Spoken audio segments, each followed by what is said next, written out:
एक तरफ जहां भारत में हो रही बैठकों को लेकर पाकिस्तान पर होने वाली कार्रवाई की कयास लगाई जा रही है, तो वहीं भारत अपनी डिप्लोमेसी से पाकिस्तान पर लगातार वार कर रहा है।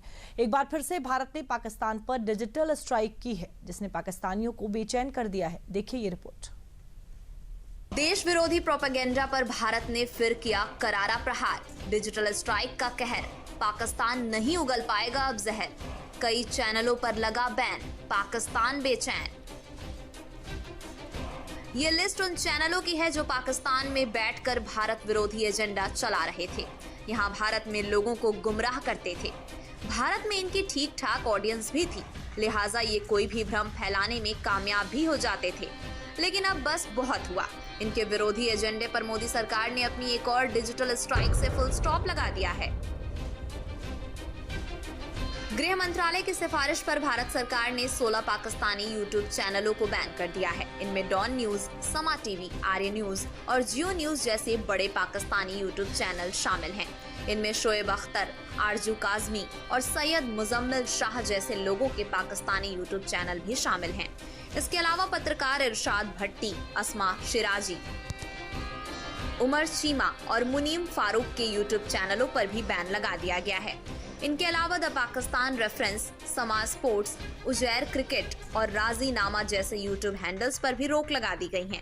इन चैनलों पर भारत, भारतीय सेना और सुरक्षा एजेंसियों के खिलाफ भड़काऊ, सांप्रदायिक तनाव फैलाने वाले कंटेंट शेयर करने का आरोप है। दुनिया को अपना दामन पाक साफ बताने और भारत में माहौल खराब करने के लिए ये सभी चैनल दुष्प्रचार कर रहे थे। भारत विरोधी प्रोपेगेंडा सेट करने के लिए झूठी जानकारी शेयर करते थे। इसलिए मोदी सरकार ने प्रोपेगेंडा वॉर पर उतरे पाकिस्तान की चूड़ियां कसने के लिए ये कदम उठाया है। देखिए, पाकिस्तान की यूट्यूब चैनल्स को डेफिनेटली झटका तो लगेगा, क्योंकि उनकी व्यूअरशिप होती है और उस व्यूअरशिप जितनी भी होती है उसपे वो कमाते हैं। तो अव्वल तो ये है, इन चैनल्स को, यूट्यूब चैनल्स जो हैं उनको इकोनॉमिक इम्पैक्ट होगा, राइट। दूसरा, पाकिस्तान रिवर्स में इंडिया की चैनल्स को भी बैन कर सकता है। ठीक है, करें। देखिए, इसमें टिट फॉर टैट चलेगा। ये मैं समझता हूँ बहुत ही पॉजिटिव स्टेप है। ये फालतू फंड में पाकिस्तान अपना प्रोपेगेंडा इधर चलाई जा रहा है और उस प्रोपेगेंडा को उनको एक तरफ से फ्रीडम मिल चुकी थी। अब क्योंकि हालात वैसे इतने बिगड़ चुके हैं, मैं नहीं समझता हूँ कि किसी भी पाकिस्तानी प्रोपेगेंडा मशीन को भारत में इजाजत होना चाहिए। और ये बहुत अच्छा कदम किया है भारत सरकार ने और इसका हम सब स्वागत करते हैं। बैन किए गए इन चैनलों पर पहलगाम हमले के बाद फेक वीडियोस की बाढ़ आ गई थी। भारतीय सेना को भी फेक वीडियोस के जरिए टारगेट किया जा रहा है और ऐसे वीडियो फैलाए जा रहे हैं जिससे देश में लोगों का सुरक्षा को लेकर भरोसा टूटे। लिहाजा भारतीय सेना सिर्फ एलओसी पर ही पाकिस्तान की तरफ से हो रही फायरिंग का ही करारा जवाब नहीं दे रही, बल्कि सोशल मीडिया स्पेस में भी एक तरह से जंग ही लड़ रही है। पहलगाम हमले के बाद अलग अलग सोशल मीडिया हैंडल से फेक नैरेटिव गढ़ने के लिए वीडियो पोस्ट हो रहे। ये काम पाकिस्तान की आईएसपीआर की तरफ से होता आया है। आईएसपीआर पाकिस्तानी आर्म्ड फोर्सेस की मीडिया और पब्लिक रिलेशंस विंग है।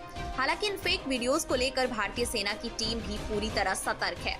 ऐसे फेक और गलत जानकारी वाले वीडियोस की लगातार पहचान की जा रही है। सीमा से लेकर साइबर स्पेस तक भारत कड़ी निगरानी कर रहा है। पाकिस्तान की हर गतिविधि पर नजर रखी जा रही है और रणनीति के तहत ही इस बार पाकिस्तान को ऐसी चोट दी जा रही है जो उसने शायद कभी सपने में भी नहीं सोचा होगा। पाकिस्तान पर डिजिटल स्ट्राइक की ये चोट एयर स्ट्राइक की चोट से कहीं जख्म देने वाली मानी जा रही है, क्योंकि इससे पाकिस्तान का भी भारी नुकसान होगा। क्योंकि ये जो चैनल बैन हुए हैं, इनकी ज्यादातर ऑडियंस भारत में ही थी। इन सभी चैनलों पर जो वीडियोस डाले जाते थे उन पर लाखों करोड़ों में व्यूज आते थे। इन लाखों करोड़ों में व्यूज में सबसे ज्यादा व्यूअर्स भारत के माने जाते थे। इन्हीं व्यूज के दम पर ये चैनल यूट्यूब से खूब पैसा कमाते थे। जाहिर है कि अब जब इन पर भारत के अंदर बैन लगा दिया गया है तो इनकी होने वाली कमाई पर काफी असर पड़ेगा, क्योंकि व्यूज एकदम से आने बंद हो जाएंगे।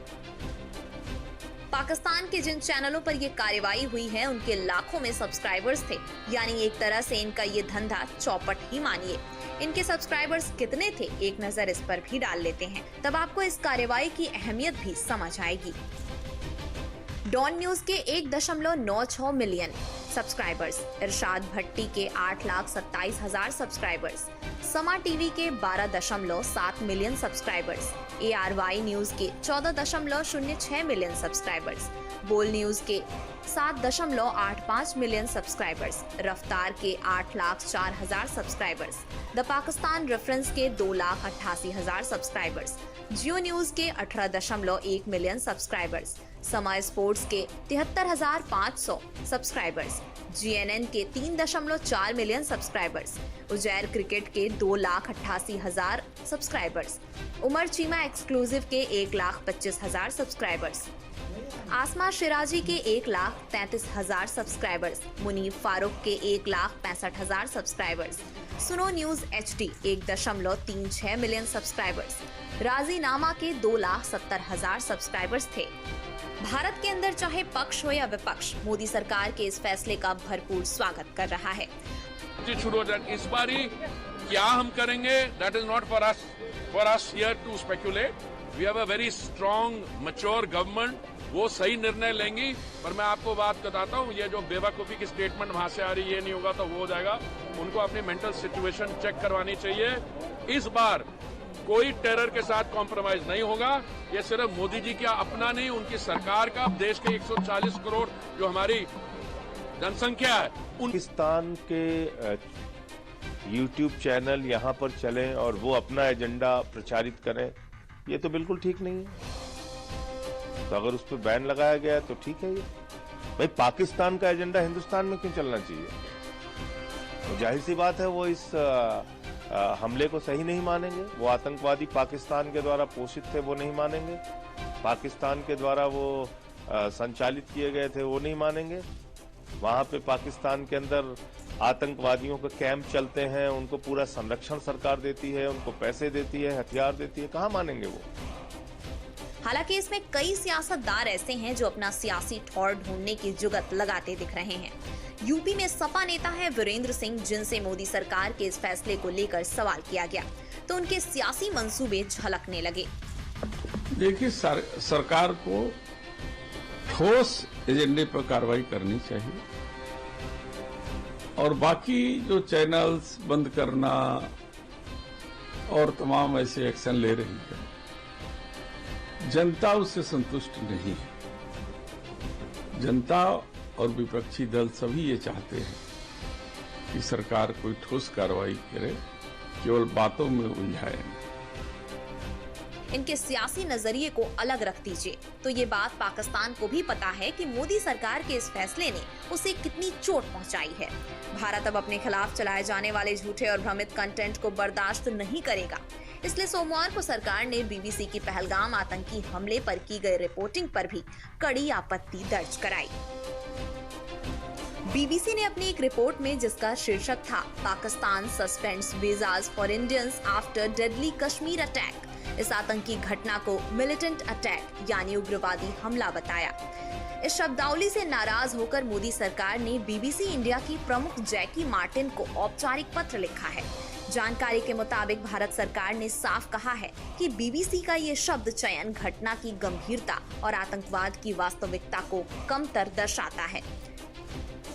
भारत पहलगाम आतंकी हमले को लेकर सोशल मीडिया पर चलाई जाने वाली हर कंटेंट पर अब कड़ी नजर रख रहा है।